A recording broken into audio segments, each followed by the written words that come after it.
ఎర్ర జెండ ఎత్తడమంటే తమ్ముడా తల ఎత్తుకు బతకడమేరా. ఎర్ర జెండ ఎంచుకున్నావంటే బానిస సంఖ్యలను తెంచడమేరా. చదివి చూడు మన భారతదేశం గత చరితని, నిరుపేదకు భూమిని పంచింది ఎర్ర జెండని.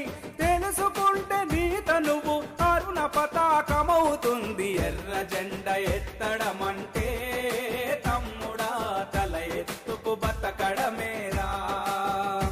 ఎర్ర జెండ ఎంచుకున్నావంటే బానిస సంఖ్యలను తెంచడమేరా.